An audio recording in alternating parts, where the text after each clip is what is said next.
Hey guys, Chris here from Hyperion IT, and we're back with our success tip number 2 for our ICT contractors. This one's around what you're signing when you join up with an agent and just understanding a bit more around that.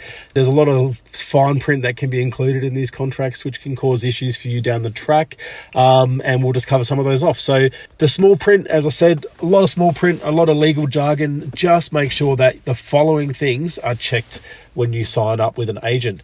Things like termination pay and flexibility. So termination notice periods are important. Just know what it is before you're signing up to it, so you then are aware of it should anything change in your future. Payment terms, a lot of people don't really understand unless it's really clearly specified and stated, is that some agents can make you wait 4 or 6 plus weeks to get paid. This makes it hard.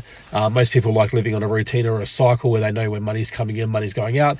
This can impact that, so just be aware of that. Things like restraints of trade. These have been around forever.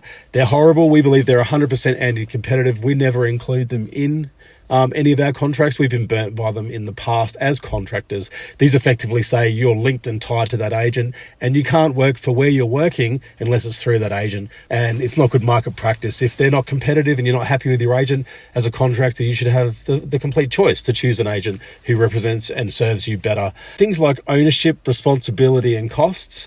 Understanding who owns the work you create.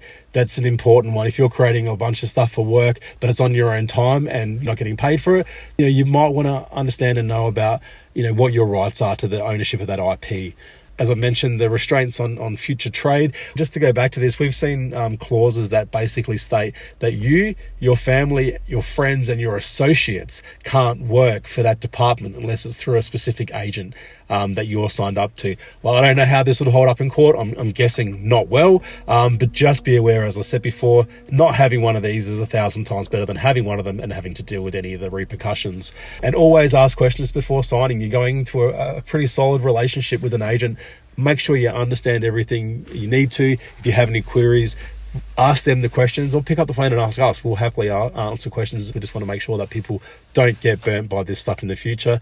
This is success tip number 2.